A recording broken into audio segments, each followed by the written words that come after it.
안녕하세요. 양천구 사무의 CO2 강을 하게 된 최흥식입니다. 이번에는 이제 부실채권 해소와 강제 집행에 대해서 알아보도록 하겠습니다. 다룰 내용들은 부실채권의 해소 흐름에 대해서 알아보겠고요. 가압류, 지급명령, 민사소송의 활용에 대해서 알아봅니다. 그리고 이제 부동산 경매 절차, 그리고 유체동산의 강제집행 사례, 압류 및 추심명령하고 전무명령의 활용, 이건 이제 채권의 강제집행이 되겠는데요. 이런 내용들. 그 다음에 재산명시 채무불이행자 명부등재의 활용. 재산명시하고 채무불이행자 명부등재는 이제 간접강제 방법이기도 한데요. 이런 내용들 살펴보도록 하겠습니다. 부실채권의 이제 해소 흐름입니다. 채무자가 돈을 안 주면 강제집행을 해서 돈을 받아야 됩니다. 그렇죠? 그런데 강제집행을 하려면 집행권원이라는 게 있어야 되거든요. 집행권원. 집행권원의 대표적인 게 이제 확정 판결인데 요새는 이거보다는 지급명령이라는 걸로 많이 합니다. 근데 하여튼 이 집행권원이 있어야 이 강제집행이 가능한데 그 집행권을 얻어가지고 이제 강제집행을 하려고 하다 보니까 이 재산들을 딴 데 다 처분해버리고 아무것도 없으면 집행권을 얻어봐야 허세잖아요. 그래서 해놓는 것이 이제 이 가압류입니다. 가압류. 집행권은 있고 나서는 압류라고 해요. 압류. 강제집행은. 요 앞에 이제 가짜가 붙지 않습니까? 그때 이제 그 이전에 하는 게 이제 가압류가 되겠고요. 집행권은 있을 때는 압류. 있기 전에 하는 게 가압류. 이렇게 이해하시면 될 것 같습니다.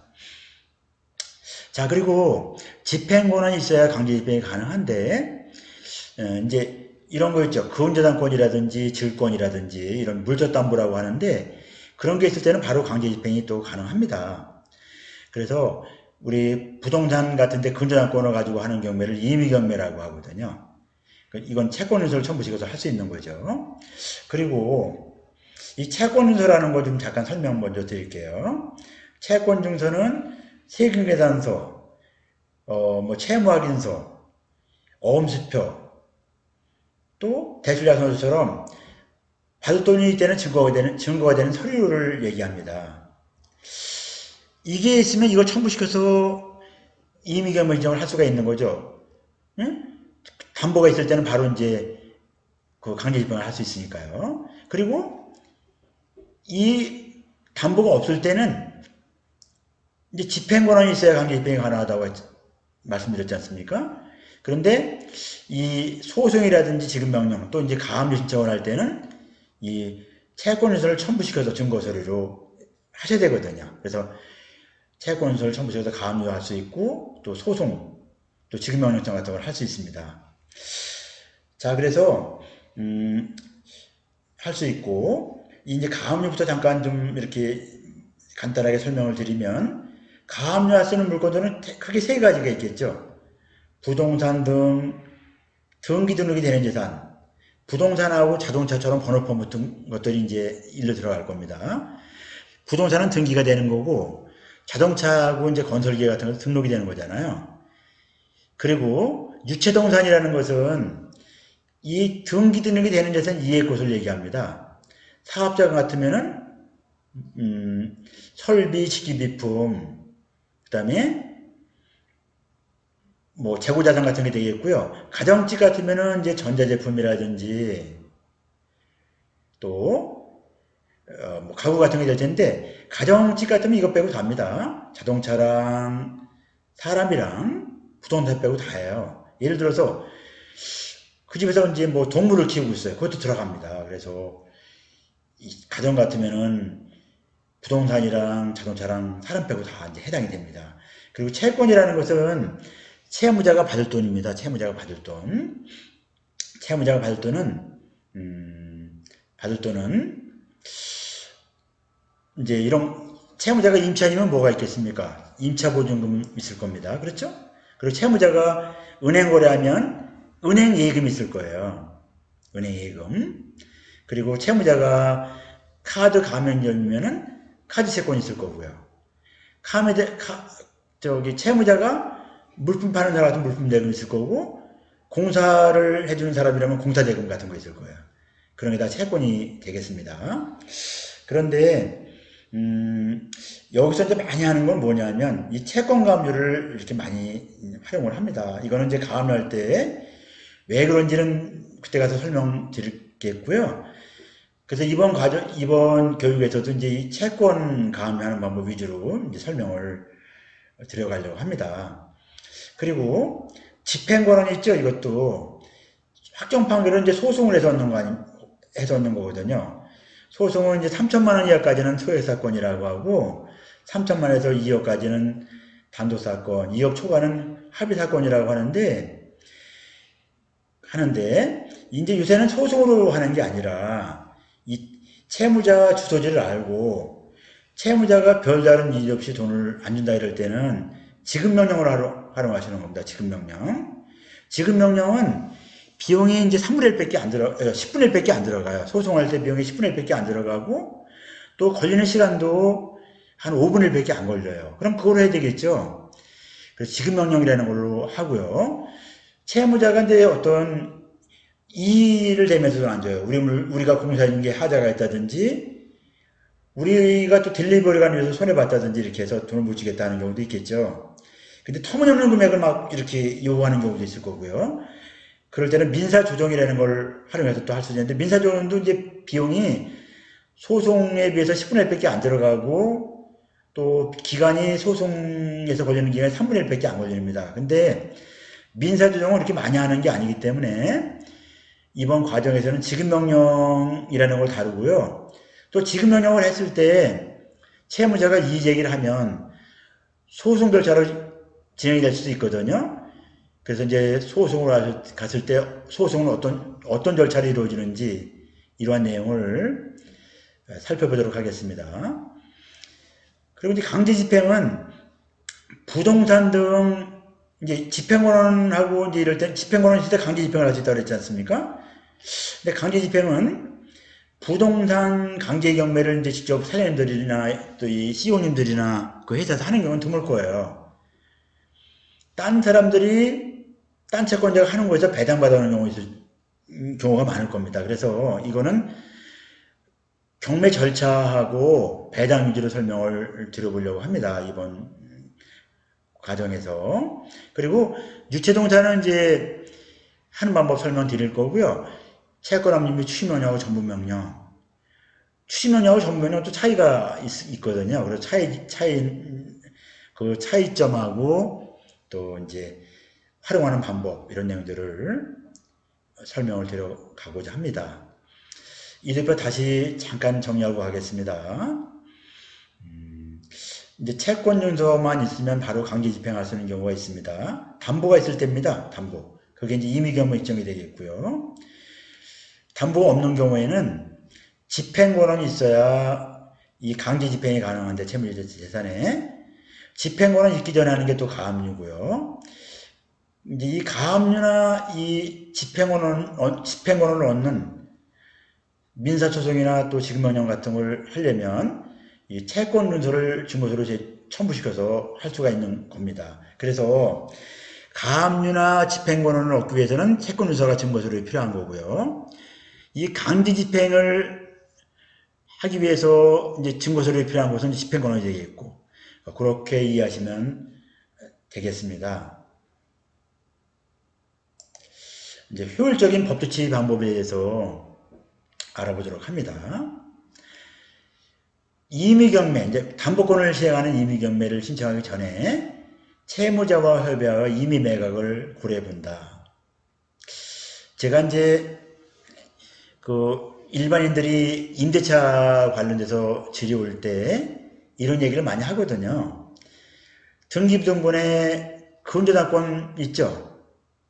그거랑 임차 들어갈 때 근저당권 이미 설정되어 있는 거 그거랑 임차보증금 더한 거 있죠? 더한 거. 그 금액이 시가의 80%가 넘어가면 들어가면 안 된다. 그러면 임차보증금 다 못 받고 나올 수도 있다. 이런 얘기를 하거든요. 무슨 얘기냐면 경매로 진행이 되면 물건이 아파트 같은 경우는 한 80%, 단독은 한 70% 정도의 경매가 보통 진행이 됩니다. 그래서 그렇게 경매를 진행하는 것보다는 이제 이걸 팔아가지고 서로 이제 여기서 뭐 채무 변제를 받는 이런 내용을 고려해 보는 게 좋지 않겠냐, 이런 내용이 이제 이 내용이 되겠고요. 또 가압류는 부동산 가압류, 유체분산 가압류보다는 채권 가압류를 많이 활용합니다. 부동산 가압류는 이제 실익이 없는 경우가 많습니다. 이미 이제 근저당권 같은 게 많이 있는데 거기 하게 되면 우리한테 들어올 게 없는 경우도 많죠. 부동산 또 가압류 같은 건 먼저 했다 그래서 우선순위가 있는 게 아니거든요. 그거는 이제 뒤에 뭐 가압류권자가 많이 발생되면 금액 안분 배당을 받는 거기 때문에 이제 실익이 없는 경우가 많습니다. 이미 선순위가 있는 경우에는. 그래서 부동산 가압류 할 때는 이제 실익 여부를 따져보고 하셔야 됩니다. 유체동산 가압류는요, 이거는 이제 공탁금이라는 게 또 들어가거든요. 가압류 할 때는. 부동산 가압류 할 때는 공탁금이 한 10% 정도 들어가고요. 유체동산은 한 80% 들어가고요. 채권은 한 40% 이제 이렇게 법원에 내야 됩니다. 이거는 이제 어떤 내용이냐면 가압류는 채권자가 신청한 것만 보고 법원에서 결정을 해주는 거거든요. 채무자한테 물어보지도 않고요. 그러다 보면 아무런 채무가 없는 사람한테 어떤 채권자가 가압류했을 때 그 선의의 채무자는 손해볼 수도 있지 않습니까? 그래서 이제 가압류는 채권자가 신청한 것만 가지고 받아주긴 하는데 또 손해 채무자가 손해 볼 수도 있으니 공탁금을 내라 하는 게 이제 이제 담보로 공탁금을 내라 합니다. 그런데 그게 이제 부동산은 한 10% 정도 되고 유체분산은 80% 되고 채권은 한 40% 정도 된다는 거예요. 근데 공탁금을 내는 방법이 두 가지가 있습니다. 현금으로 공탁을 할 수도 있고, 또 서울보증보험 회사라고 있죠. 거기서 이제 발급해주는 공탁보증보험요금을 할 수도 있거든요. 근데 그거는 이제 내가 판단하는 게 아니라 판사가 판단합니다. 법원에서. 근데 유체동산의 경우에는 그 공탁할 금액의 반 이상은 현금공탁이 나거든요. 반 정도는. 그러면 이제 유체동산은 공탁금이 아까 80%라고 말씀드렸잖아요. 1억 할 것 같으면 8천만 원이 공탁금입니다. 그거의 반이면 4천만 원을 현금공탁을 해야 되니까. 이 유체동산은 그런 것 때문에 가압류를 안 하고요. 예. 압류는 많이 합니다. 압류는 이제 그런 게 없으니까. 그리고 이제 채권 가압류. 그래서 이걸 많이 한다는 거죠. 이거는 채권 가압류는 제3채무자의 명칭하고 성명, 주소만 알면 됩니다. 이건 쉽게 설명드리면 제3채무자가 누군지만 알면 됩니다. 예를 들어 우리 거래처가 신한은행 또 IBK 기업은행 거래한다면 그것만 알면 그 가압류가 가능하고요. 또 거래처가 뭐 현대자동차, LG전자, 삼성전자 거래한다 이것만 알면 가압류를 할 수가 있습니다. 그 하는 방법들은 가압류하는 방법을 배울 때 자세히 설명을 드리도록 하겠습니다. 또 채무자와 협상이 가능할 때는 공정문서를 활용해서 집행을 얻으면 좋습니다. 공정문서라는 거는 이거는 이제 인증서라는 게 있고 공정문서가 있거든요. 공정문서. 이제 공정문서로 받아야 됩니다. 공정문서로. 이건 이제 1차 시할 때도 설명을 잠깐 드렸습니다만 공정문서는 크게 이제 돈 받을 것 때문에 받는 공정문서는 금전소비대차 공정문서, 또 준소비대차 공정문서, 약수공 공정문서 이런 세 가지가 있는데 일단 공정증서를 받게 되면 요거는 금액이나 수량이 확정된 경우만 가능하지만 하여튼 요 공정증서를 받게 되면 이게 집행권한이 됩니다. 이걸 받아놓게 되면 별도의 소송 절차라든지 뭐 지급명령 절차 없이 바로 강제 집행이 가능한 거죠. 그리고 채무자가 아무런 이의 없이 변제하지 않을 때는 앞에서도 설명드렸습니다만 지급명령 신청을 활용하라고 말씀드렸었습니다. 또 채무자 명의의 재산이 없는 것으로 나타날 때는 유체동산의 강제집행을 활용한다. 이건 유체동산을 강제집행할 때 그 사유는 다시 한번 정리해 보도록 하겠습니다. 그리고 채권 압류 및 추심 명령과 채권 압류 및 전부 명령을 잘 활용하는 것이 이제 채권에서 효율적입니다. 이것도 이제 그 내용을 할 때 좀 더 구체적으로 말씀을 드려보도록 하겠습니다. 자, 이제 가압류를 이제 하는 방법 이제 설명드려 보겠는데요. 가압류는 왜 하는가 이렇게 되어 있어요. 가압류는 이거는 이제 딴 데 처분을 하지 못하게 하는 겁니다. 예를 들어 사장님들, 강의를 들은 시호님들 말이죠. 집을 살 때 가압류가 되는 집을 사시면 됩니까? 안 되는 겁니다. 그렇게 되면 가압류를 안고 사는 거거든요. 그래서 이제 가압류를 해놓게 되면은 그 집을 팔지를 못하겠죠. 처분을 못하겠죠. 그래서 그렇게 이제 그걸 팔지 못하게, 딴 데 처분을 못하게 이렇게 하는 목적이 있고요.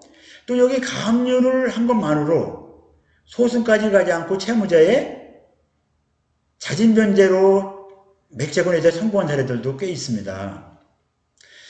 근데 이거는 이제 선의 채무자한테 활용하면 안 되겠지만 좀 성향이 안 좋은 채무자 있죠? 이런 채무자한테는 이제 이걸 활용할 수가 있겠죠.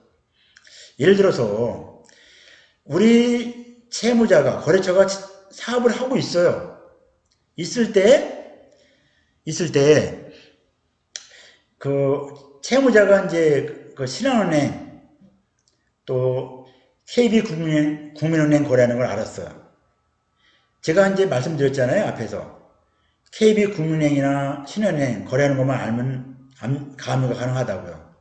그럼 가압류를 하면 그게 신한은행하고 이제 또 KB국민은행으로 가는 거거든요. 가압류 결정문이. 그러면 그게 다시 은행에서 이제 다시 연락이 가겠죠. 그 회사로요. 그 회사 거 예금 가압류 들어왔습니다. 이게 무슨 일입니까?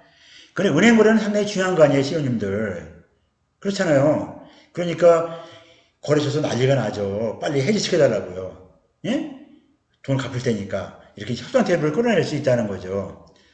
또 예를 들어봐요. 우리 채무자가 포스코 거래를 해요. 포스코에서 받을 때는 한번 가압류 한번 해보세요. 포스코의 그 자금팀에서 거래처로 연락이 가겠죠. 그러면 또 난리가 나죠. 빨리 해지시켜달라고요. 그렇게 해서 협상 테이블을 끌어낼 수 있다는 겁니다. 그래서 사장님들한테 말씀드리고 싶은 것은 그 1차 시에서 그 전에 앞에서 예방관리 배울 때 있지 않습니까? 예방관리 배울 때 2, 3개월 넘긴 방치라고 그랬어요. 약속받고 그날 챙겨가다가 골든타임이 바로 그 시점이에요. 3 내지 5회까지 이렇게 가서도 회수가 안 되는 시점이죠. 그때가 골든타임이라고 보셔야 될 것 같아요. 그때는 좀 더 강하게 임의수도 하고 또 현황 파악하고 재산 조사하고 그때부터 법 조치를 해야 되는 거예요. 사업을 하고 있을 때 해야 된다는 거예요. 우리 거래처가. 이미 문 닫은 상태에서는 그건 늦은 겁니다. 요새 그 회사를 정리하는 사람들 있죠. 또 회사 부도내고 폐업하고 하는 사람들이 보통 1년 정도 준비를 하고 부도내는 경우가 많아요. 또 폐업하는 경우가 많습니다. 누구랑 준비를 해요? 법률을 아는 사람들이랑 어떻게 하면 자기 개인한테 전혀 문제가 없이 이렇게 하고 정리할 수 있느냐 이렇게 상담을 하고 이제 부도를 낸다고요. 그래서 너무 늦게 되면 이 법치세법에 실익이 없습니다. 골든타임에 해야 됩니다. 사업을 하고 있을 때. 그래서 사업을 하고 있을 때 예를 들어서 주거래내놓고 한번 가압류해 보세요. 협상 테이블을 끌어낼 수 있습니다. 자, 그러면 조금 다시 한번 정리해봐요. 가압류 왜 하는 걸까요? 항상 이제 왜 하는 거를 좀 이렇게 명확하게 하고 나서 업무를 해야 돼요. 저도 제가 감사로 이제 주식회사에 2군데 감사를 했습니다만 직원들한테 가끔 물어봐요. 이 업무 왜 하는 거냐고. 그러면 그전부터 해왔다. 또 누가 시켜서 한다 이렇게 하는 것은 그렇게 해서는 안 된다 업무를 이렇게 얘기를 어드바이스를 해줍니다. 그렇게 해서는 업무가 늘질 않아요. 왜 하는 건지를 본인이 알고 해야 되죠. 그래서 이 가압류도 왜 하는 건지 이걸 알고 나서 이제 해야 되겠죠. 왜 하는 거라고요? 우선 재산을 처분하지 못하게 하는 겁니다. 두 번째는 심리적으로 이제 자진 변제를 하게 할 수도 있는 거죠. 저기 채무자한테. 그런 이제 효과도 얻어낼 수 있고요. 또 하나는 그 우리 예방관리 배울 때 배운 거죠. 소멸시를 연장하는 방법이 있었죠. 가압류하게도 소멸시가 또 연장이 됩니다. 그런 목적으로 하는 겁니다. 자, 그리고 가압류를 할 수 있는 재산이 있죠. 재산은 앞에서도 또 나왔었습니다. 채무자 소유의 부동산, 자동차 등 등기 등록이 되는 재산입니다. 또 채무자 소유의 유체동산입니다. 채무자가 받을 채권입니다. 이건 앞에서 간단하게 설명드렸었어요. 근데 이것도 조금 더 정리해보면 시호님들께서 거래하는 거래처가 법인인 경우에는 있죠. 어떤 재산이 가능한 걸까요? 그때는 법인 재산만 가능합니다. 대입회사 개인 재산은 안 되는 겁니다. 원칙적으로. 법인 재산만 가능한 거죠. 근데 법인 부도난데 한번 가보세요. 뭐 있을까요? 아무것도 없습니다. 뭐 책상 몇 개 굴러 다니고요. 거기서 뭘 받습니까? 법인 재산만 가능한 거예요.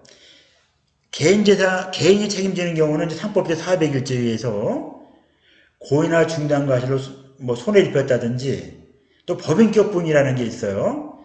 말은 주식회사지만 개인하고 똑같이 그 경영을 했다.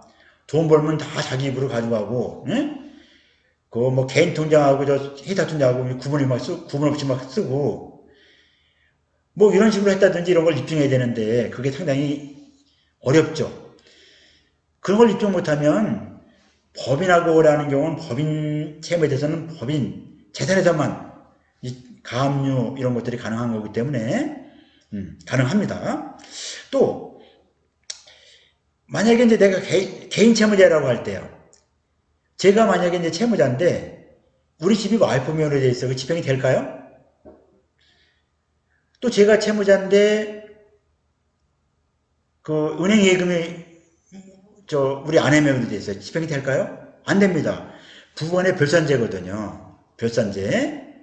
그런데 요 유체동산이라는 거 있죠. 요거는 부부간의 공동소유로 봅니다. 공동소유로. 공동소유로 보기 때문에 요거는 남편 채무를 가지고도 가능하고 부인 채무를 가지고도 가능합니다. 자, 그러면 가압류할 채무자 재산은 아시겠습니까? 법인의 경우에는 뭐라고? 법인 재산 가능한 거고요. 개인의 경우에는 채무자 재산, 명의된 재산이 가능한 거겠죠? 그리고 채무자가 개인인 경우에는 유체동산은 이제 부부간의 공동소유로 보니까 가능한 겁니다. 이런 내용들이 이제 채무자 가압류할 수 있는 재산이 되겠습니다. 그 가압류 신청하는 방법은 여기 는 내용이 복잡하게 되어 있는데요. 그 신청서 양식은 그 사장님들한테 이제 배포해드린 그 한글 교재에 나와 있습니다. 그 양식이. 그 양식에 첨부서류 첨부시키고요. 그리고 이 가압류할 때 이제 항상 법원에 제출하는 서류는 인지대하고 송달료가 들어가는데 인지 10,000원짜리 10,000원 들어가고 인지대. 송달료는 인당 3회분입니다. 인당 3회분. 1인당 그 송달료가 5,100원이거든요. 그래서 당사자 수가 만약에 3명이면 3 곱하기 5,100 곱하기 3회분 요게 들어가는 거죠. 요거 납부하고 제출하시면 됩니다. 제출하시면 되는데 이거는 이제 요새는 직접 법원에 가서 제출하셔도 되고요. 그 다음에 우편으로도 가능합니다. 지금은. 그리고 또 인터넷으로도 가능한데 그런 방법들은 뒤에서 다시 또 설명을 드릴 겁니다. 뒤에서. 법무사한테 의뢰할 수도 있겠고요. 근데 요즘에는 이게 이제 상당히 그렇게 어렵지 않아서 뭐 직접 할 수도 있습니다. 직접 하는 방법은 법원에 직접 가서 하는 방법도 있고 또 우편으로 하는 방법도 있고, 그 다음에 우편으로 하는 방법도 있고, 그 다음에 뭐 인터넷으로 이제 또 하는 방법도 있습니다. 그렇게 해서 제출하시면 이제 신청이 완료가 됩니다. 이제 신청할 때 요 가압류할 채권의 목록이 있죠. 이제 우리 채권을 가압류할 때 목록입니다. 요거 이제 참조로 좀 설명드리면, 여기 조금 이제 천천히 읽어보겠습니다. 여기다 우리 발음 쓰면 되는 거고요.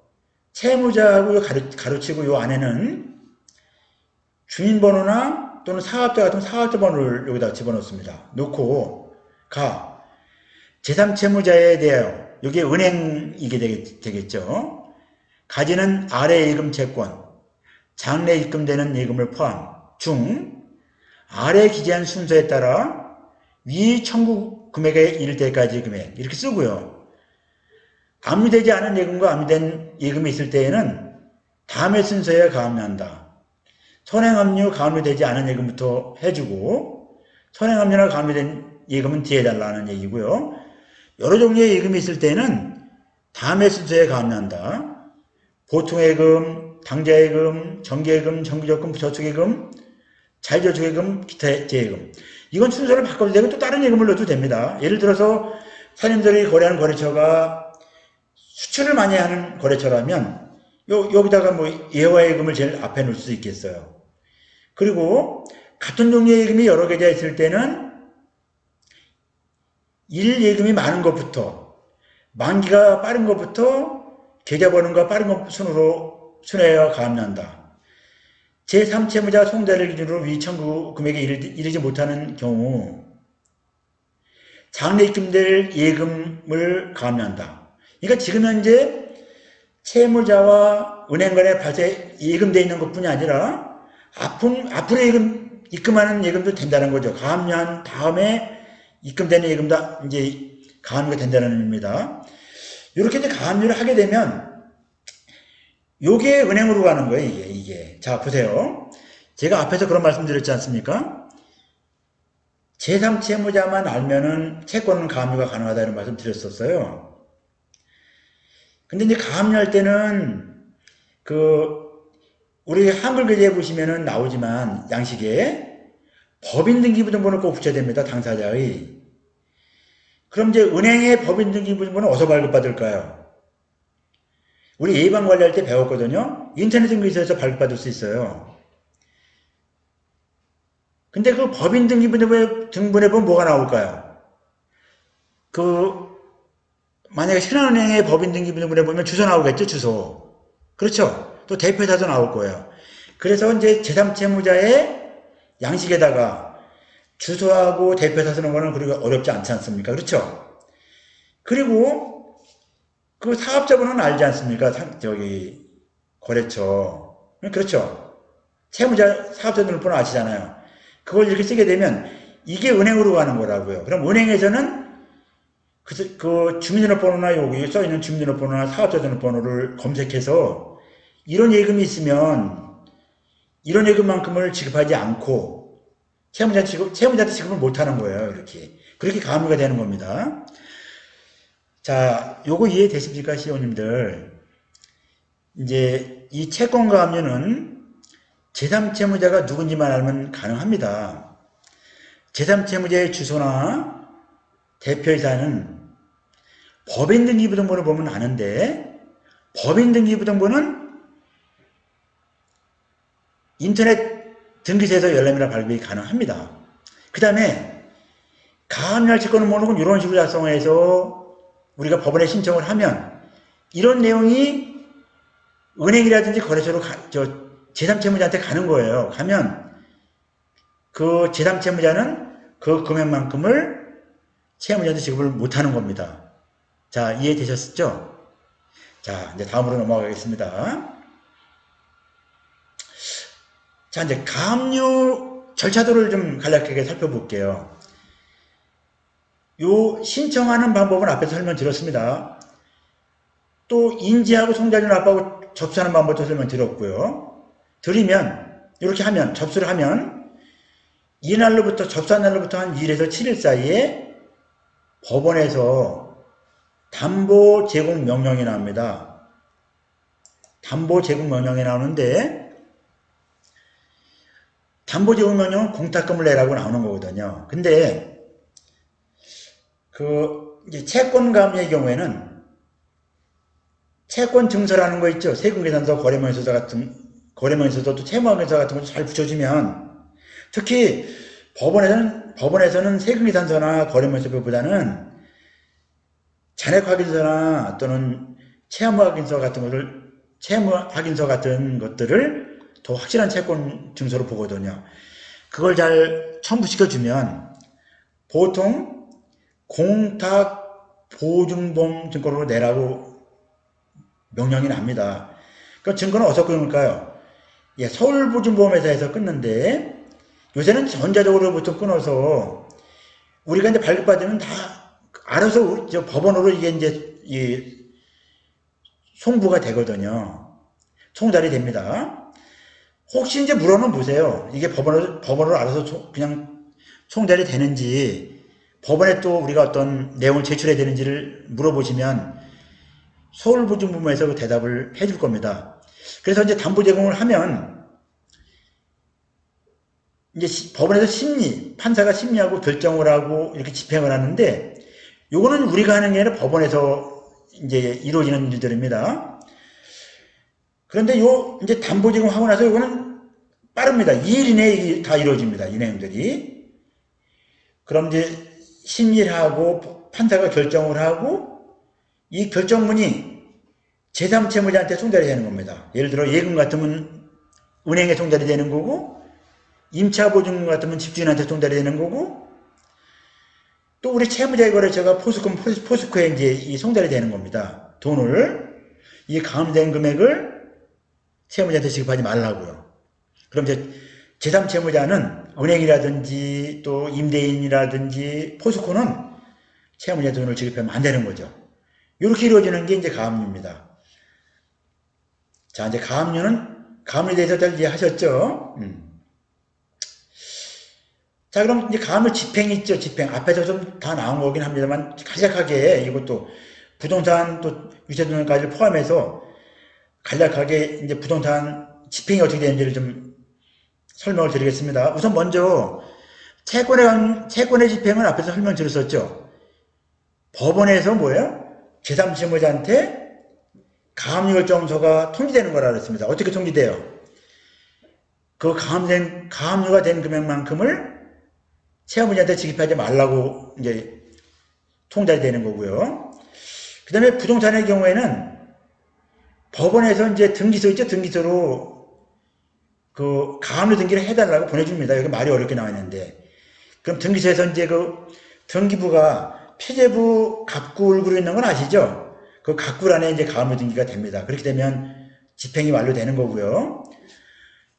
유치동산이라는 거죠. 요거는 또 이제 법원에서 알아서 해주는 게 아니라 가압류 결정이 이제 판사가 가압류 결정을 하면 결정문이 우리한테 와요. 그럼 다시 우리가 그 유체동산이 있는 그 소재지 있죠, 소재지. 그 관할법원 집행관 사무소에 위임을 하셔야 됩니다. 집행의뢰를. 집행위임을 해야 되는데 집행위임을 해서 그 집행관하고 같이 가서 딱지를 붙이는 거거든요. 이건 이제 왜 방송에도 많이 나오지 않습니까?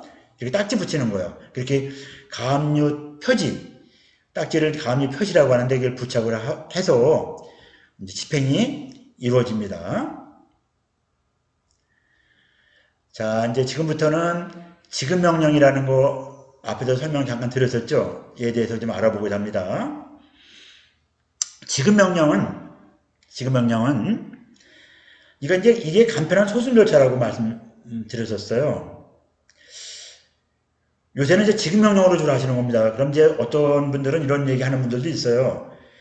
지급명령을 하게 되면 채무자가 이의제기하면 어차피 소송으로 가니까 맨 처음부터 소송으로 가라 이렇게 얘기하시는 분들도 있거든요. 근데 저든지 저기 경험이 많은 사람이거든요. 사장님들은 제 말을 믿고 지급명령으로 이제 이렇게 하세요. 이럴 때는요. 채무자 주소지를 알고 채무자가 차일피를 밀고 돈을 안 줄 때 이 지급명령으로 하시기 바랍니다. 물론 나중에 이제 채무자가 이의제기하든지 하면 소송조사를 갈 수도 있는데 그렇게 하더라도 크게 시간이 많이 걸리는 게 아니거든요, 더. 그래서 이쪽으로 지급명령으로 좀 하시기 바라겠고요. 하는 방법은 이것도 이제 가음에서 말씀드린 대로 뭐 법무사나 변호사도 맡겨도 되겠고 직접 하시는 경우에는 직접 법원에 가서 제출할 수도 있고 또 우편으로도 가능하고 또 인터넷으로도 또 이렇게 할 수가 있습니다. 자, 이제 이것도 이제 교재, 한글 교재 이제 그 양식이 나와 있거든요. 양식에 채권 용서하고 법인 등기부등본. 또 직원이 갈 때는 위임장이 붙어야 되겠죠. 이걸 첨부시켜서 이제 신청을 하시면 되는데 신청할 때는 인지액은 소장에 첨부되는 인지액의 10분의 1 정도가 들어갑니다. 10분의 1. 10분의 1이 들어가고 소송자료는 6회분이 들어가는데 1회분이 5,100원이라고 말씀드렸습니다. 1인당 이제 당사자 1인당 6회분 이제 이게 들어가는데 그 인지액하고 송달료를 납부하고 나서 이제 신청을 하시면 됩니다.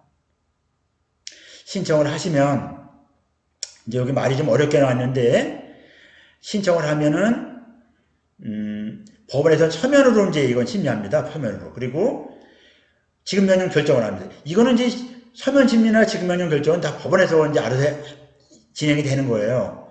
그래서 요거를 송달을 합니다. 채무자한테. 송달을 할 때는 이제 안내문을 보내줘요. 안내문을 어떻게 보내주냐면 혹시 이의가 있으면 이의제기하라는 거예요. 10살 내에. 10살 내에 이의제기를 하지 않으면 이 지급명령은 확정이 되고 확정된 지급명령은 확정 판결과 동일한 효력 있는 집행권이 된다. 이렇게 보내주고 나서 보내줬어요. 근데 이 10살 내에 이의제기를 안 하고 이 10살이 경과가 되면 이 지급명령은 확정이 되고 확정된 지급명령은 집행권이 되는 거고요. 만약에 채무자가 이의제기를 10살 내에 했어요. 하게 되면은 우리한테 보정명령서라는 게 날라와요. 보정명령서. 이제 법원에서 이제 이루어지는 용어는 상당히 어려운데요. 이제 보정명령에는 이렇게 써서 날라와요. 이제 채무자가 이의제기를 했으니까 소송으로 가려면 소송하고 지급명령하고 이제 비용 차이가 지지 않습니까? 그 차이 지는 비용을 더 납부하라고 날라오는 거예요. 이제 이 지급명령을 신청할 때는 소송에 들어가는 비용이 10분의 1밖에 안 냈잖아요. 그래서 10분의 9를 더 납부해야 되고요. 또 송달료도 소송에서 이제 소재기할 때 들어가는 송달료에서 지급명령 신청할 때 이미 납부한 송달료, 차이지는 송달료 추가로 납부할 금액 있죠. 납부할 금액. 그것도 금액도 계산해서 날라와요. 채무자가 이의제기했으니까 인지대 얼마랑 또 송달료 얼마를 추가로 납부하세요. 납부하면은 이제 사건번호라는 것도 이제 사건번호라는 건 뭐냐면 항상 법원에 제출하는 서는 가압이든 지급명령이든 소송이든 접수를 하면 사건번호가 부여야 되거든요. 지급명령 신청할 때 사건번호가 부여됐겠죠. 근데 이의제기를 해서 했고 그리고 우리가 이제 소송으로 하기 위해서 송달료랑 그 다음에 인지대를 더 납부하면 사건번호가 다시 이제 소송에 대한 사건번호가 다시 부여됩니다. 그래서 소송으로 또 진행이 되는 거고요. 그리고 그 보정명령서에 또 이런 내용도 들어가 있어요. 혹시 민사조정으로 진행하고자 하는 경우에는 별도로 신청을 하세요. 이렇게 되어 있습니다.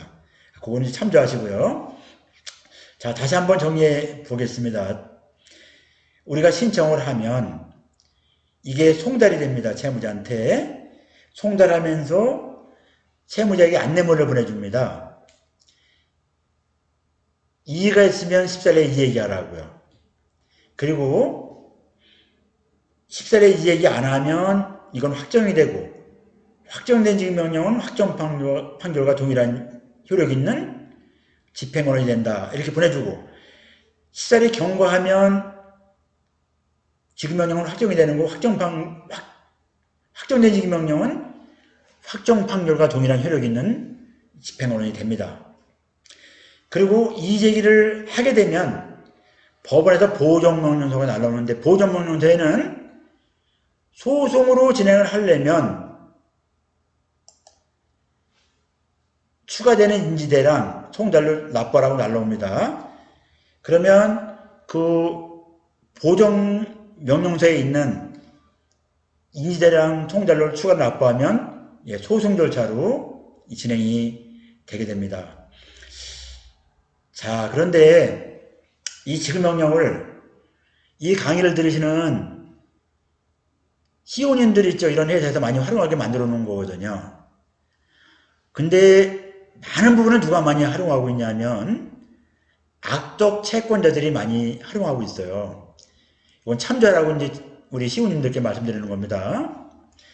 예를 들어 내가 채무 소멸시효가 완성됐다든지 뭐 상속포기를 했다든지 이렇게 해서 소멸이 됐어.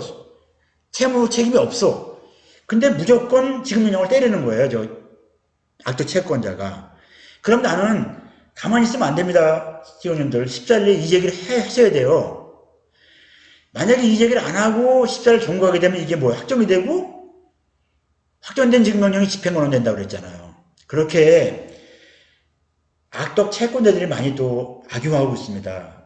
그래서 제가 양면의 내용을 설명드렸습니다. 시원님들께.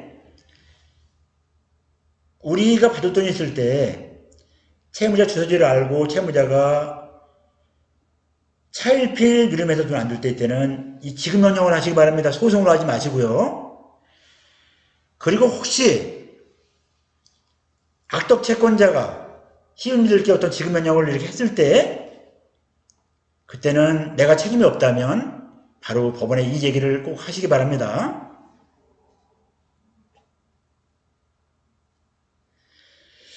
자, 이제 지급명령 활용 내용 조금만 더 보완해서 설명드립니다. 요 14일 내에 채무자의 이의가 없으면 뭐라고 했어요, 앞에서. 지급명령은 확정이 되고 확정된 지급명령은 집행권은 된다고 말씀드렸습니다. 집행권은 뭡니까? 이게 있으면 강제 집행을 하는 서류가 되는 거죠. 그런 말씀 드렸고요. 자, 그리고 이의신청을 하게 되면 어떻게 된다고요?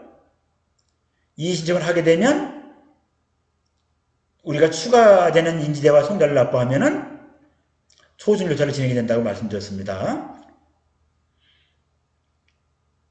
자, 이제 그러면 여기서 간단하게 요거 좀 정리하고 좀 요 지급명령을 마치도록 하겠습니다. 우리가 그럼 이제 이 확정된 지급명령, 확정 판결, 이런 집행권은 왜 얻는 거죠, 시호님들?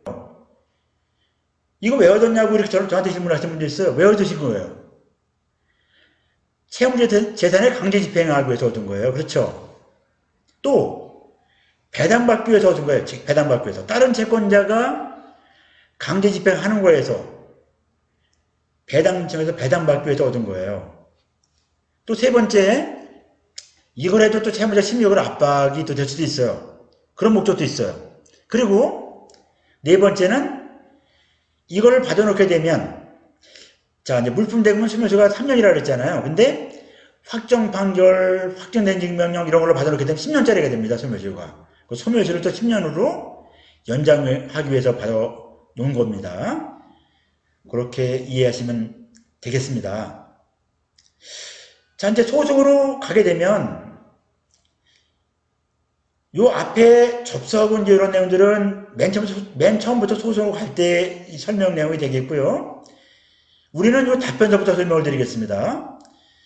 자, 이제 그 지급명령으로 신청했는데 채무자가 이 얘기를 해서 우리가 추가로 송달료하고 인지대를 더 납부했어요. 그 소송조사를 갔어요. 가게 되면 채무자는 한 달 이내에 답변서라는 걸 제출하게 되어 있습니다. 답변서. 이걸 제출하게 되어 있어요. 그럼 이제 그 답변서가 우리한테 와요. 그럼 우리는 또 정해진 기일까지 준비서면이라는 걸 제출해야 됩니다. 그게 또 우리한테 와요. 그게 이제 채무자한테 또 가요. 그럼 채무자가 또 서류 제출할 수 있어요, 법원에. 그때부터는 이제 채무자가 제출하는 것도 준비서면이라고 합니다.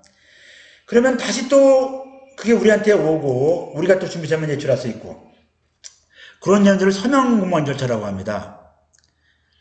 근데 보통은 이제 이해를 넘기지 않아요. 그런 내용들이. 그러면 법원에서 법정 공무원 절차가 이루어지는데 이거는 이제 변론기를 소환장이라는 게 우리한테 오거든요. 그럼 법원에 가서 이제 재판을 받는 건데 그 판사가 물어보죠. 상대방이 제출한 서면 읽어봤냐고요. 읽어봤다고 하면 인정하냐고. 그럼 부인한다고. 인정하지 않는다면 왜 인정하지 않느냐 하면 우리가 대답하면 또 다음에 또 증거를 제출하라고 하고 또 한 달 후에 또 이제 이렇게 변론기를 열리고 해서 이루어지는 게 이제 재판 절차거든요.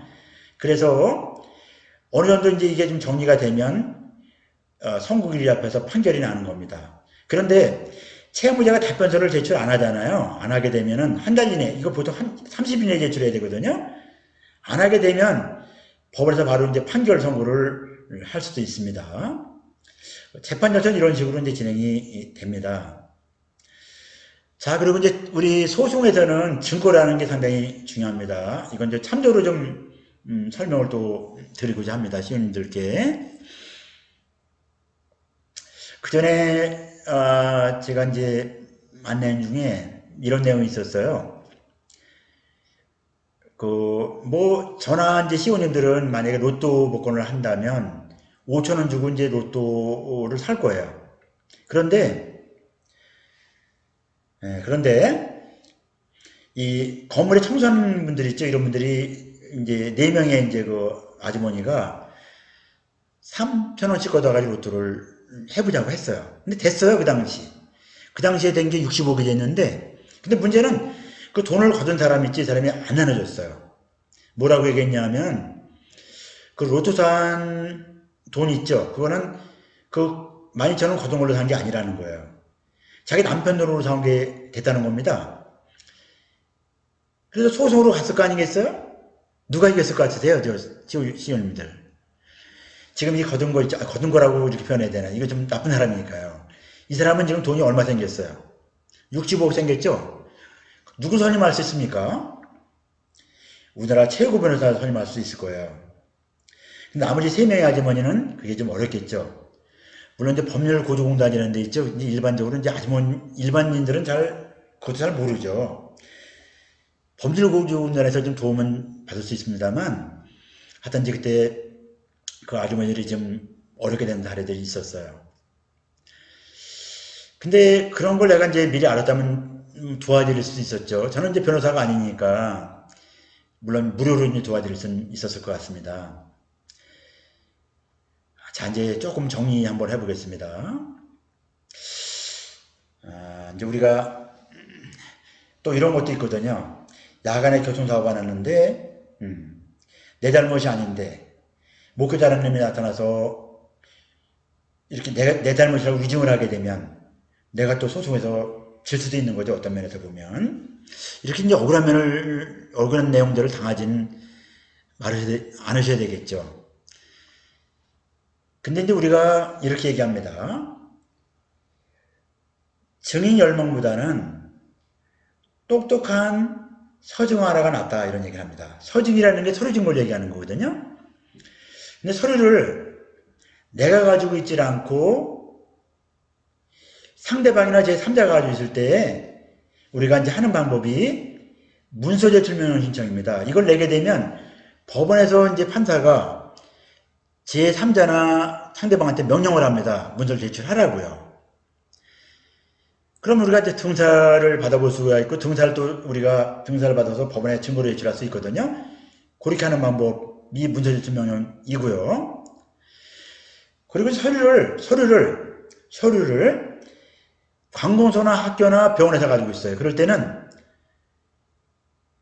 우리가 할 수 있는 방법이 문서 소무 축탁이라는 게 있습니다. 그러면 관공서나 병원이나 학교에서는 문서를 제출하게 되어 있습니다. 근데 그런 걸 제출하면 또 우리가 등사를 받아서 또 법원에 증거를 제출할 수 있고요.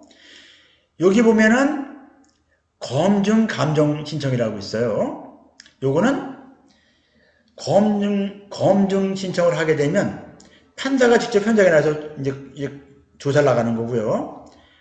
감정 신청을 내게 되면 전문가가 이제 감정을 하는 거거든, 전문적으로. 그래서 예를 들어서 아까 교통사고 난 것 같은 경우에는 사고 난 장소, 찌그러진 부위, 차야. 이런 것들을 이제 감정해서 누구 잘못이라는 걸 이제 감정낼 수 있는 거고요. 그렇게 이제 전문가가 감정을 하는 게 이제 감정 신청이 되겠어요. 또 증인신문 신청 같은 게 있고요. 이런 것들을 잘 활용해서 이제 그렇게 내가 잘 입증하는 게 중요할 것 같습니다. 소송으로 갔을 경우에는. 예를 들면 아까 저기 그 로또 복권 있죠? 그런 경우에는 내가 만약에 그 입장이라면 나는 로또 산 날, 돈 거둔 날, 로또 산 날, 그 다음에 복권방에 뭘 낼까요? 제가요. 문서 제출명 요청을 내면 됩니다. 그래서 복권방에서 제출한 게 그때 그 사람이 사가는 게 12,000원이면 내가 바로 이기는 거예요. 근데 그런 것들을 누가 대신해 주는 게 아니거든요. 내가 해서 법원에 신고를 제출해야 됩니다. 그리고 그 내용을 아는 그 주변 인물들 있죠. 또 그 청소하는 분들을 관리하는 인사관리팀장. 그분들은 일찍 출근하고 늦게 퇴근하니까 로또 살 시간이 없잖아요. 그분들을 증인으로 내세워서 이렇게 하면 또 결과는 전혀 틀려졌을 겁니다. 이해하시겠죠? 그렇게 이제 입증을 잘해나가는 게 중요하다는 거죠. 이런 걸 여기 있는 증거 신청 방법을 활용해서요. 자, 이제 여기서 또 우리하고 연관되는 거 몇 가지 다뤄볼게요. 여기 이제 문서 송부투탁이라는 거 있죠. 거기서 그 종류 중에 사실조회 신청이라는 게 있습니다.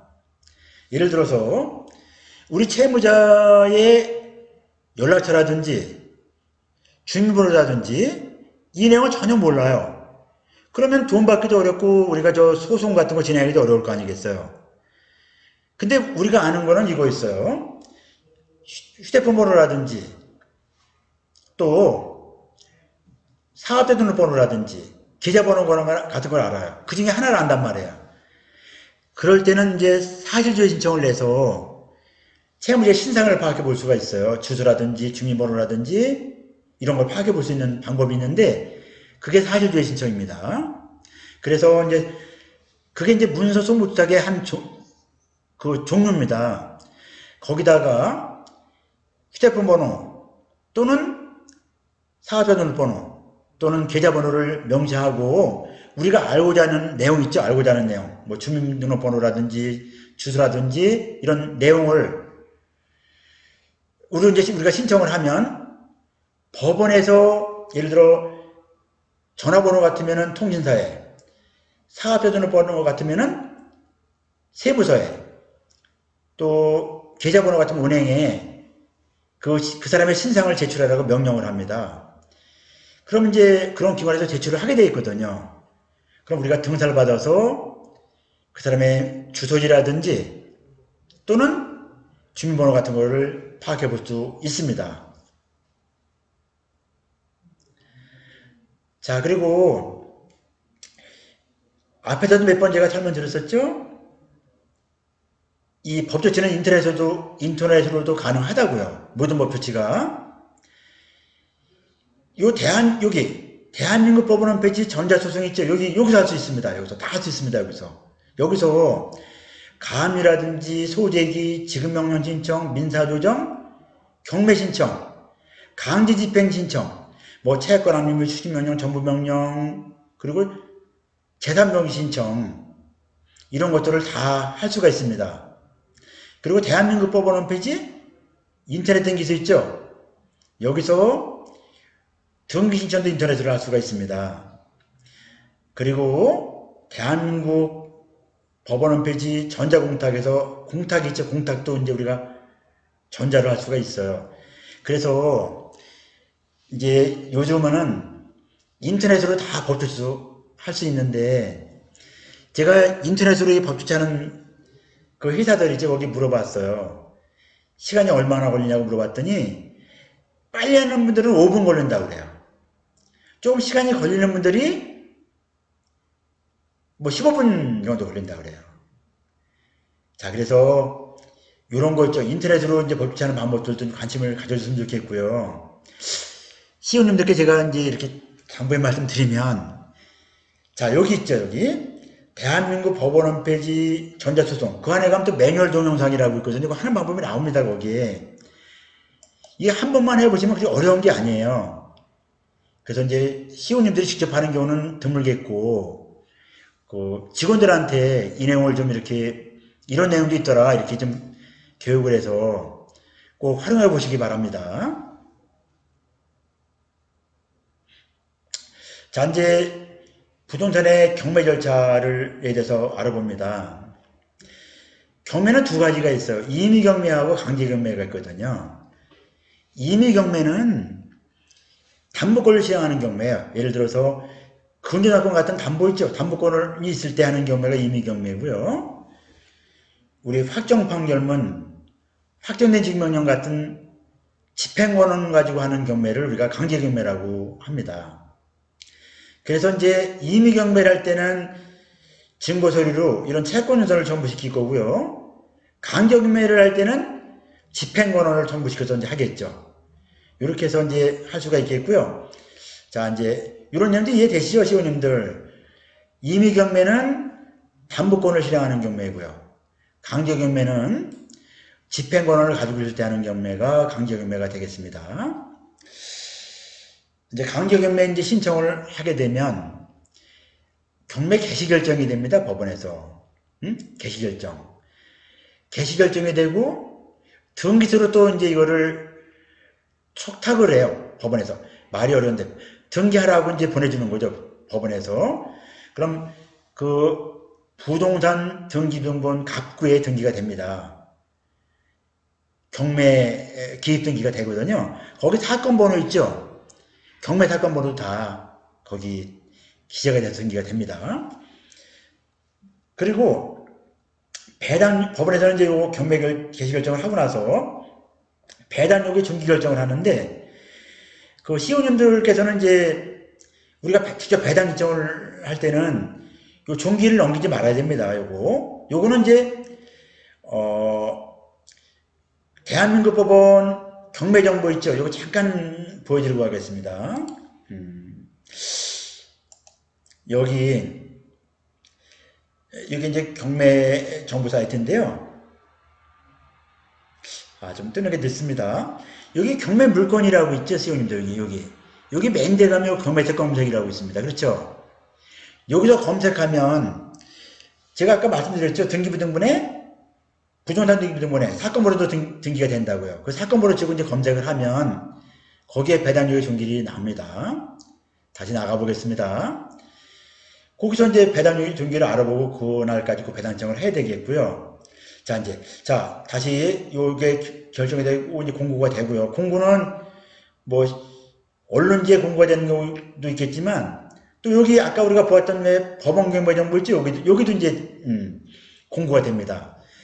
그러면 이제 매각 준비를 하는데 매각 준비는 뭐냐면 법원에서 이제 법원의 집행관이라고 있거든요. 집행관한테 그 판사가 그 현황 조사를 하도록 이제 명한다고 그래요. 법원에서 하는 것들은 이제 이렇게 하면 그 집행관이 그 현장에 나가서 실제 그 물건이 경매 신청한 물건이랑 일치가 되는지 또 누가 점유하고 있는지 또 임차인은 누가 있는지 이런 여부들을 다 이제 조사를 해서 그 현황조사 보고서라는 게 작성이 되고 그게 또 여기 경매정보 사이트에 이렇게 업데이트가 됩니다. 그 다음에 법원에 등록되어 있는 감정평가사들이 있거든요. 감정평가사한테 또 감정평가를 명해서 그 감정평가사가 이제 또 여기 법원 경매정보 사이트에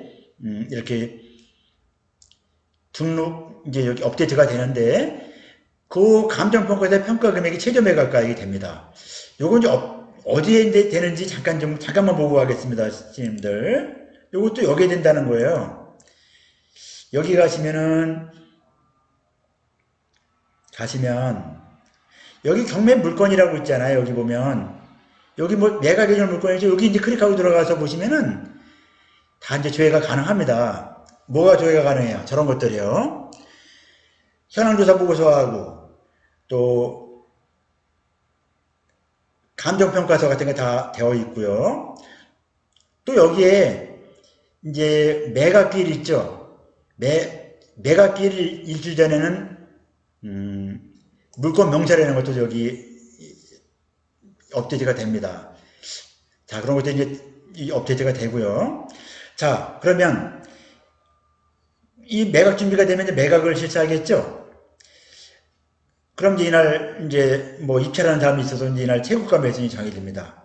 근데 이런 것들도 다 여기 이제 경매정보 사이트에 나오는 내용입니다. 여기 가시면은 잠깐 또 보여드릴게요. 여기 가시면은 여기 경매 지식이 있지 않습니까? 입찰 안내에 가면 또 하는 방법들이 다 나와 있고요. 또 여기 절차 안내에 가면은 또 경매 절차가 또 다 나와 있습니다. 여기 이제 제가 설명드린 건 한 두 표로 설명드리지만 혹시 필요하시면 더 자세한 내용을 알고 싶으면 여기 이런 데 들어가시면 더 자세한 내용을 알 수도 있겠습니다. 자, 그리고 이제 이날로부터 7일 내에 매각 허브 결정이 됩니다. 이날까지 이제 이해관계들이 이가 없으면 이제 이날 그 경매가 결정이 되고요. 매각 대금을 납부하라고 명령이 됩니다. 그 경락받은 사람한테. 그러면 매각 대금을 납부하겠죠. 납부일에 납부를 하고, 그럼 납부가 되면 배당일이 잡히고 배당이 실시가 됩니다. 배당이. 그럼 배당기일 날에서 배당을 받을 수가 있는 거고요. 그리고 이제 그 경락받은 사람은 이제 소유권 이전 등기 등을 이제 법원에 촉탁을 하면 법원에서 등기를 이제 해주죠. 이런 절차로 이루어집니다. 자, 그런데 이제 여기서도 경매를 우리가 배우는 게 아니니까요. 우리는 채권자 입장에서 이제 다루는 거 아닙니까? 그래서 우리 채권자 입장에서 좀 우리가 해야 될 내용들을 설명을 드려보겠습니다. 우선 앞에서 제가 설명드렸었어요. 확정 판결, 확정된 증명령, 공정증서 이런 집행권한들 있죠. 이거 외웠는 거라고 말씀드렸었어요. 강제 집행하기 위해서, 또 배당받기 위해서, 또 소멸시효가 10년 되고요. 그리고 좀 채무자를 조금 심리적으로 이렇게 압박도 할 수 있고 이런 내용 목적이라고 그랬어요. 근데 배당받는 걸 잘 안 해요. 집행권한만 가지고 있지 이런 걸 안 하는 거예요. 예를 들어서 집행권한 가지고 계시면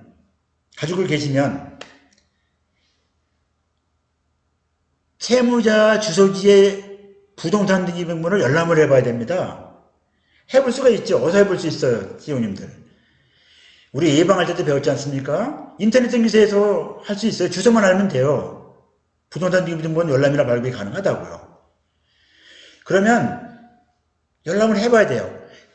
최소 3개월에 한 번씩만 해도 이 배당적인 종기를 놓치지 않아요. 왜 그러냐면 보통 경매 신청하고 나서 이 배당적인 종기는 3개월 그 넘는 시점에 잡히거든요. 그러면 우리가 집행권은 있을 때 있죠. 이때는 채무자 있죠. 주소지에 부동산 등기부를 열람을 해보셔야 돼요. 그럼 그 갑구라는 데 등기가 된다 그랬잖아요. 경매 기입 등기가. 거기 사건번호도 나와 있고요. 그러면 이제 여기 법원경매정보 아까 보셨잖아요. 경매 사건 검색해서 배당력의 증거를 알 수 있잖아요. 그리고 알았으니까 배당 청을 하시면 됩니다. 배당력의 증거까지. 그럼 법원에서 이제 배당 요구에 배당기를 잡혀서 오래하면 그날 가서 배당을 받으면 되는 겁니다. 자, 이런 내용 아시겠죠? 근데 많은 부분 제가 이 말씀을 왜 드리냐면 집행 권한만 가지고 있지 등기부는 안 보는 거예요. 또 회사에서 누가 뭐라 할 사람도 없어요. 회사에서 이거를 뭐 챙겨보는 사람이 없으니까요. 그렇게 지나가는 경우가 꽤 많거든요. 거의 90% 이상이 그렇게 지나가요. 그 시임들 그 회사에서는 그렇게 하지 말고 제가 알려드린 대로 그런 내용으로 좀 업무를 진행해 주셨으면 좋겠습니다. 이거 얼마나 편합니까? 우리가 직접 경매 신청하는 게 아니고요. 다른 채권자가 경매 신청하는 거에서 배당 신청만 하면 되는 건데요. 뭐 그것도 안 하니까 좀 이게 문제가 많다는 거예요. 그걸 놓치지 않는 시임들 좀 회사가 되었으면 합니다. 자, 이제 여기 나오는데요. 배당 관련된 것들. 우리 집행권을 가진 채권자는 꼭 배당 요구 기준까지 배당 요구를 해야 합니다. 이날까지 하는 배당 못 받고요. 또 그 물건에 대해서는 다른 방법으로 또 받기 어려워요. 물론 다른 물건이라든지 이런 거 경매되는 것도 그때는 우리가 배당 신청을 또 할 수 있겠지만 이 경매가 이제 되는 물건이죠. 물건에 대해서는 이제 다른 방법이 또 없을 수도 있어요. 자, 이해되시죠? 배당 요구 기준을 가지고 배당 신청을 해야 됩니다. 이때까지 안 하면 지금 이제 배당 신청을 안 한 물건이 있죠. 이 물건에 대해서는 딴 방법이 없다는 거고요. 물론 채무자 다른 재산이 뭐 집행이 되는 경우에는 거기에서는 우리가 또 이제 어떤 배당 신청이라든지 이걸 배당 신청도 할 수가 있고 또 강제 집행도 할 수 있겠지만 이 물건에 대해서는 이제 이 물건에 한해서는 다른 방법이 없다는 얘기입니다. 그래서 그 배당기를 놓치지 말고 꼭 배당 신청을 하시기 바랍니다. 자, 이제 유체동산의 강제 집행을 알아보는데요. 이거는 이제 그 물건 소재지 관할법원 집행관 사무실에 이거 의뢰를 합니다. 여기 구부세로 나와 있습니다. 내용들이. 그리고요, 이거는 어떤 거를 하면 반응이 올까요? 이거는 이제 돈은 안 됩니다. 그 큰 금액이 있는 건, 큰 금액이 그렇게 있거나 그런 건 아니거든요. 이거는 보통 어디걸 하시는 거예요, 시원님들. 이거는 사업을 하고 있는 사업장거나 또 재산 빼주고 자산을 사람들이 있죠. 이런 걸 하면 반응이 옵니다. 제가 앞에서 설명드렸었죠. 유체동산이라는 건 뭐라 그랬어요? 부부간의 공로소유니까 남편 채무 가지고도 가능하고 부인 채무를 가지고도 가능하다고 말씀드렸었습니다. 보통 채무자들이 그렇잖아요. 재산을 다 돌려놓고 나서 이렇게 이제 빼돌려놓고 나서 이렇게 부도나 또 폐업을 하는 경우가 많지 않습니까? 그러나 이 유체동산은 부부간의 공로소유로 보니까 그렇더라도 이건 할 수가 있겠죠. 어디까지 반응 온다고요? 사업을 하고 있는 사업장거나 재산 빼려고 자산을 사는 거라면 반응이 옵니다. 거기 딱지 붙여놓으면 사업을 하기 어려울 거 아니겠습니까? 또 세입금을 수령해서 체면을 했습니다. 재산 빼주고 자산 사람 집에 붙여놓게 되면 이거 떼달라고요. 돈 갖겠다고 이렇게 협상세법을 끊어낼 수가 있거든요. 그런데 이건 어떨까요? 이걸 집행하러 갔더니 아이들이 울고 있더랍니다. 아이들이. 뭐 초등학교 다니는 애랑 중학교 다니는 애가 울고 있더랍니다. 그런 데는 그냥 오셔야 되겠죠. 거기는 좀 봐줘야죠. 내 것만 챙기면 된다, 남의 주지 말든 이건 안 되잖아요. 또 이제 사업장도 하는 것도 그 사람이 악으로 이제 돈을 안 갚는 게 아니에요. 선량한 채무자예요. 이런 데 그 사업장을 딱지 붙여놔가지고 이렇게 채무자를 이렇게 하는 것들은 그렇게 하는 건 하지 말아야 되겠죠. 단지 여기서 제가 말씀드리는 것은 악덕 채무자, 또 재산을 빼주고 자산을 사람들 이런 데 거를 할 때 활용하라고 이제 말씀드리는 내용이 되겠습니다. 이제 유체손해를 강제 집행 신청을 하게 되면 집행관에게 이제 강제 집행 위임을 한 거죠. 하게 되면 압류가 집행이 되는데 위임한 날부터 지금 보통은 7일 이내에 집행이 됩니다. 근데 이때는 이제 위임한 날 바로 얘기해 주는 경우도 있고 또 뭐 전화가 오는 경우도 있고 우리하고 같이 가자고 이제 하는 거죠. 그 집행관 사무실에서는 이제 압류하는 날 집행관이랑 보존 2명이 나오거든요. 3명이 나오는 거죠. 우리도 같이 동행해서 이제 딱지를 붙여서 이렇게 이제 압류가 집행이 되는데 딱지를 붙이고 이제 집행관이 압류 조서랑 압류 목록을 작성합니다. 그래서 집행이 되는 겁니다. 그런데 보통 이제 압류하러 가보면은 문이 잠겨 있는 경우가 있거든요. 그래서 그때는 집행관이 그날 집행을 안 하고 우리 채권자한테 그 채무자가 그 집에 살고 있나 좀 알아봐 달라 이렇게 하거든요. 그러면 우리가 이제 그 집에 앞에 가서 있든지 해서 이제 알아보고 집행관한테 전화를 해주면 두 번째 갔을 때는 이제 열쇠 따고 들어가거든요. 열쇠를 따고 들어와서 집행을 하는데 그때는 열쇠 따고 들어갈 때는 이제 열쇠 따는 사람 있죠. 그 사람한테 또 5만 원, 10만 원, 15만 원 정도의 수고비를 줘야 됩니다.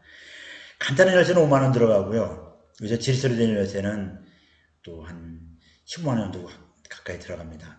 그리고 이때 또 증인도 또 필요해요. 그때는 열쇠 따고 들어갈 때는 증인도 또 2명 필요하고 이렇게 해서 이제 집행이 되고요. 그럼 이날로부터 이제 7일 이후에 이제 매각이 실시가 되는데 경매가 실시가 되는데 이거는 이제 그 장소에 가서 되는 거예요. 가정 같으면 집에 가서 이제 경매가 진행되는 거죠. 이거는 저 입찰이 아니라 호창으로 됩니다. 호창으로. 그래서 최고가 부른 사람이 이제 입찰을 받는 식으로 되는 거고 경매가 진행이 되면 그 이제 배당이 이루어지고 이런 절차로 이루어집니다. 근데 이제 우리 채권자 입장에서 좀 우리가 다뤄야 될 내용들 위주로 좀 설명을 드려볼게요.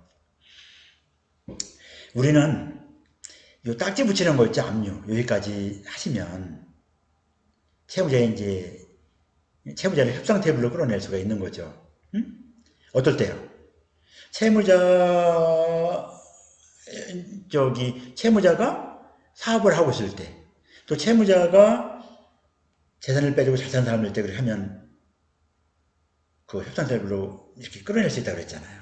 그렇게 이제 활용하는 거고요. 그리고 이제 압류해놓고 나서 요 매각으로 가려면, 10,000원에서 또 한 70,000원 정도 또 수를 내야 이제 실시가 되는데, 또 이걸 실시를 안 하고 있으면은 또 집행관 사무소에 연락이 한 2번 정도 와요. 빨리 매각을 실시하라고. 근데 왔는데도 이제 불구하고 그냥 지나가면 이건 해지가 되는 거고요. 해지가 되는 거고, 우리가 비용 납부하고 진행을 하면 매각으로 갈 수 있는 거고 그렇습니다. 근데 이제 이 내용을 왜 말씀을 드리냐면, 잠깐 한번 이걸 보여드리면서 말씀드릴게요. 자, 여기가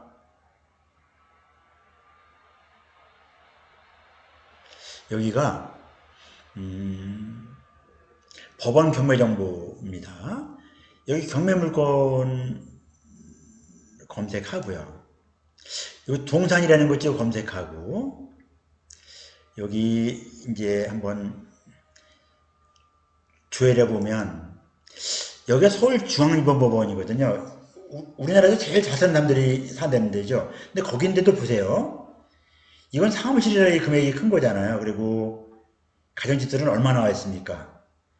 168만 원, 370만 원, 예? 그리고 162만 원, 또 320만 원, 175만 원이 나와 있잖아요. 이거 보셨죠? 근데 이게 만약에 270만 원의 경매가 된다고 하면 이 반을 요게 이제 175만 원의 경매가 된다 하면 반을 배우자가 먼저 가져가는 거예요. 그러면 나머지 있죠? 나머지를 가지고 이제 나눠 갖는 거거든요. 87만 5천 원 정도 가지고 나눠 갖는 겁니다. 나머지 채권자들이. 이게 돈이 뭐 되겠습니까? 아까 175만 원도 꽤 그래도 재산이 있는 집안이에요, 그게.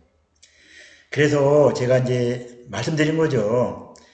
아무데나 걸 하는 게 아니라 사업을 하고는 사업적, 악덕 채무자인 경우죠. 그 다음에 재산을 빼주고 잘 사는 사람들 있죠. 이런 데 거를 하면 협상 테이블을 끌어낼 수 있다는 이런 얘기입니다. 이런 내용을 좀 설명을 드렸습니다. 실무에서 활용하는 방법 위주로 좀 설명을 드렸습니다. 자, 이제 채권 압류 및 추심 명령하고 정부 명령이라는 건데요. 이거는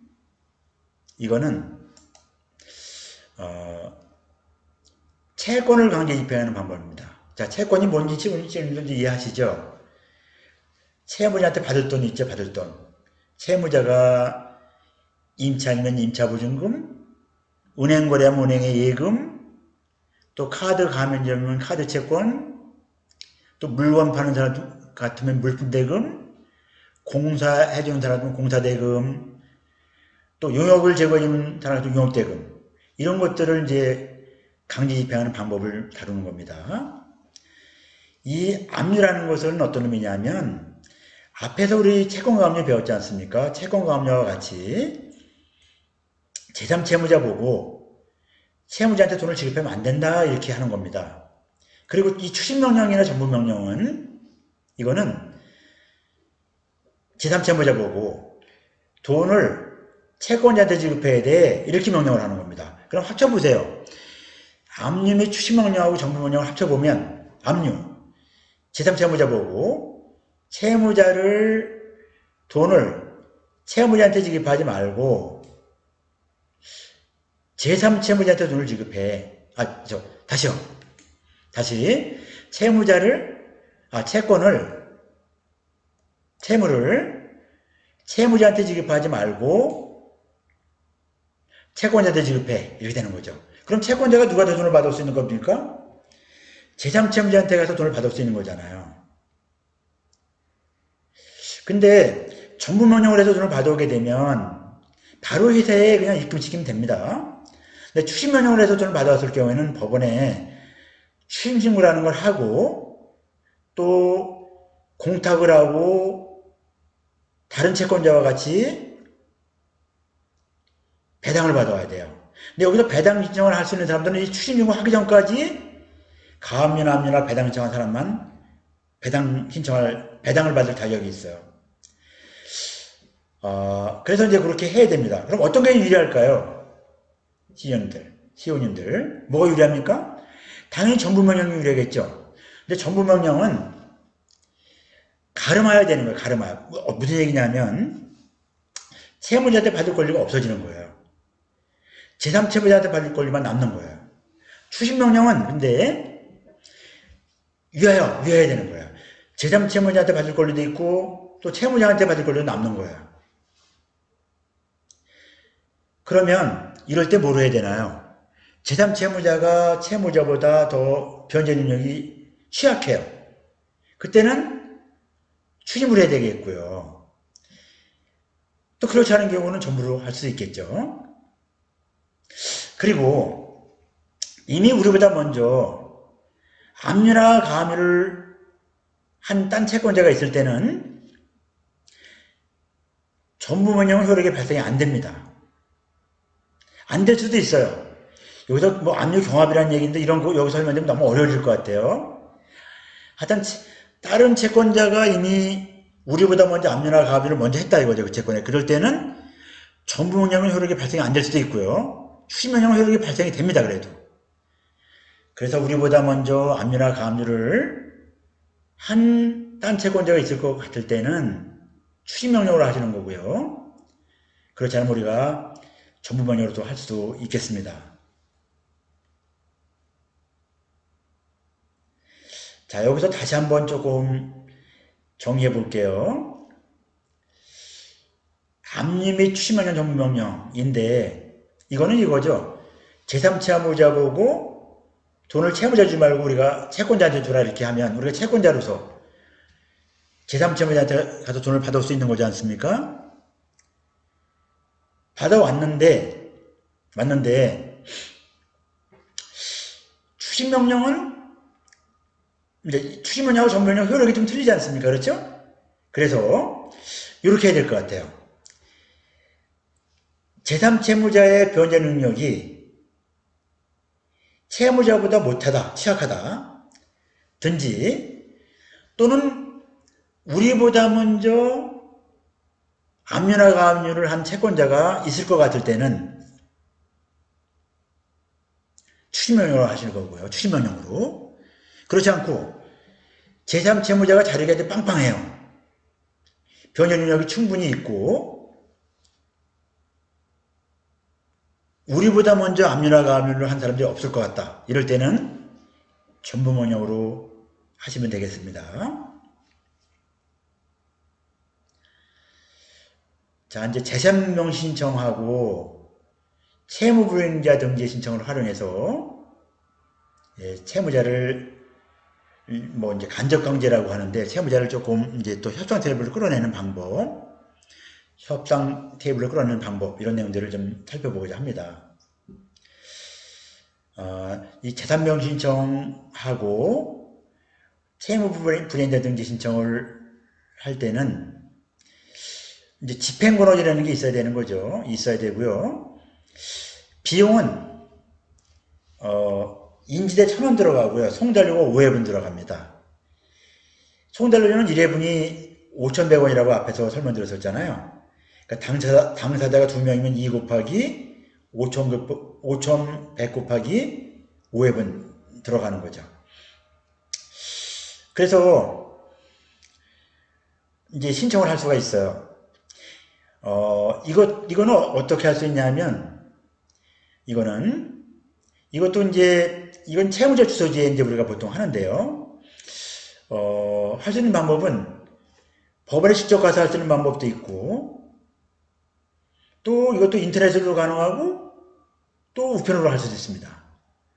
그렇게 이제 할 수가 있어요. 하게 되면, 이제 재산명의 신청은 채무자가 재산 목록을 제출해야 돼요, 법원에. 제출하면서 이제 선서랍니다. 이 내용이 허위가 아니다. 이런 내용을 선서하고, 허위인 경우에는 처벌받겠다. 이런 선서를, 판사 앞에서 하고, 재산 목록을 제출합니다. 그럼 우리가 재산을 이렇게 등사해 볼 수가 있거든요. 그건 재산 알았으니까 우리가 이제 채무자 재산을 강제 집행 같은 걸 할 수 있겠죠. 근데 만약에 채무자가 재산 목록을 제출 안 해요. 안 했어. 그러면은 유치장이나 구치소 같은 데 감치가 됩니다. 20일 이내. 근데 이제 이런 거 있죠. 교도소 같은 데들은 일상생활을 할 수 있는 데라고 하잖아요. 갇혀 있지만. 근데 구치소하고 이제 유치장은 그냥 갇혀 있는 거 아닙니까? 그래서 그런데 하루하루 이제 지내는 게 쉽지는 않을 거예요. 거기 20일 이내에 감치가 됩니다. 근데 감치가 돼서 또 같은 나왔잖아요. 또 신청할 수 있어요. 또 들어가야 되겠죠. 또 들어가지는 않겠죠. 한번 갔다 오면. 이제 재산목록을 제출할 겁니다. 했는데 우리가 받을 돈보다 적게 했을 때, 적게 하는 경우도 있겠죠. 적게 했을 때는 우리가 재산주의 신청을 또 할 수도 있습니다. 재산주의 신청을 또 할 수도 있어요. 그러니까 금융기관이라든지 주요 재산을 관리하는 기관에 재산주의 신청을 할 수가 있거든요. 법원을 통해서요. 그런 절차를 통해서 또 재산도 알아볼 수가 있거든요. 그런데 만약에 이 사람이 신고를 했는데 한 게 100만 원 신고했어요. 근데 우리가 재산을 조회해 보니까 500만 원 나와요. 헐 신고잖아요. 그때는 또 3년 이하의 징역 500만 원의 벌금에 처해집니다. 그래서 재산명 신청이라는 거 활용하는 거는 채무자 재산도 알아볼 겸 또 채무자가 이제 압박이 되잖아요. 감치가 될 수도 있고 또 3년 이하의 징역 500만 원의 벌금에 처해질 수 있고 하기 때문에 이제 좀 압박이 되지 않습니까? 그래서 협상 테이블을 끌어내고 할 때도 활용하는 겁니다. 자, 지원님들 이해되셨죠? 재산명 신청은 재산도 알아볼 겸 채무자를 협상 테이블을 끌어낼 겸 이럴 때 이제 활용을 할 수 있는 방법이 되겠습니다. 이제 채무불이행자의 활용에 대해서 알아보겠습니다. 채무불이행자 등재 신청도 재산명 신청하는 것 같은 신청 방법으로 하면 됩니다. 신청하는 방법은 같습니다. 근데 이거는 이제 재산명 신청은 우리가 집행권을 가지고 있는 데에도 돈을 안 갚을 때 바로 할 수 있지만 채무불이행자 등재 신청은 우리가 집행권한을 가지고 있는데도 6개월 내에 채무를 변제하지 않거나 재산명의 절차에서 재산 목록을 제출하지 않는 경우 등에 신청을 할 수가 있습니다. 채무불이행자 등기 신청은 이제 우리가 채권사고 예방 과제를 배울 때도 설명을 드렸었는데 그때 배운 거는 이제 시정정보란에 있지 않습니까? 한국기업 데이터나 나이스 DMB, 나이스 평가정보, 이크레더블 이런 데 등기하는 걸 말씀드렸던 거거든요. 3개월 연체할 때 등기하는 방법 드렸었고 오늘 여기서 배우는 것은 우리가 집행권을 가지고 있을 때 확정 판결, 확정된 징명령 같은 걸 가지고 있을 때 하는 방법을 설명드리고 있는 겁니다. 신청을 하면 법원에 등재가 되고 법원에서 이제 그 사람 시구면 사무소에 송달해서 비치를 하게 합니다. 그 시구면 사무소에 채무자의 시구면 사무소, 법인의 경우에는 이제 법인 수재지에 이제 시구면 사무소가 되겠고요. 개인의 경우에는 이제 그 사람 거주지에 시구면 사무소에 비치가 됩니다. 채무 불이행자로. 그리고 은행연합회라고 있죠. 거기에 이제 신용정보원이라고 하는데 그쪽을 통해서 은행에 이게 이제 다 뿌려집니다. 그래서 각 은행에서 이 내용을 알 수가 있거든요. 그 은행에서는 이제 시정 관리를 할 때 이거를 참조를 합니다. 이런 채무불이행자 등기가 되어 있는 회사한테는 대출을 같은 거 안 해주죠. 연장도 안 해주고 또 대출을 해수할 수 있고요. 그래서 압박이 될 겁니다. 그런 그렇게 이제 압박이 될 거예요. 그래서 그렇게 하면 채무자를 협상 테이블로도 끌어낼 수 있을 겁니다. 물론 여기서 얘기하는 이런 방법들은 이제 조금 이렇게 선량 채무자들한테 활용하라는 얘기는 아닙니다. 악덕 채무자인 경우 또 이런 재산을 빼주고 잘 사는 사람들 이런 사람들한테 이런 채무자들한테 활용하라는 말씀입니다. 지금까지 시우님들을 하고 이제 재산 이렇게 그 법 조치를 해서 채무를 해소하는 방법들을 다뤄드렸습니다. 그러면 시우님들은 이걸 골든타임을 놓치지 말아야 됩니다. 골든타임을. 다 부전하고 나서 폐업하고 나서 하는 건 안 된다고 그랬지 않습니까? 그건 이미 다 준비해놓고 이제 폐업하고 부전하기 때문에 그건 어렵습니다. 그래서 우리가 예방 관리에서 배운 것처럼 약속받고 그날 챙겨가다가 바로 이제 회수가 안 되면 현황 파악을 하는데 현황 파악은 이제 우리 채권 사고 예방 관리 배울 때 신용조사 하는 방법으로 하면 되는 거고요. 또 재산조사는 직접 하시는 것보다는 이제 신용정보회사라는 데 보통 의뢰합니다. SM 신용정보라든지 또는 고려신용정보라는 이런 하여튼 고려신용정보, SM 신용정보 같은 이런 신용정보회사들이 있거든요. 거기에 의뢰하면 30만 원 정도 들어가요. 재산조사를 해보고 사업을 하고 있을 때 아셨죠? 조금 빠른 시일 내에 법조치를 해나가면 오늘 이제 배운 내용들이죠. 이런 내용들을 활용해서 법조치 해나가면 채권 회수에 성공하리라고 믿습니다. 지금까지 강의를 들으시냐고 수고 많으셨고요. 이상 강의를 마치도록 하겠습니다. 감사합니다.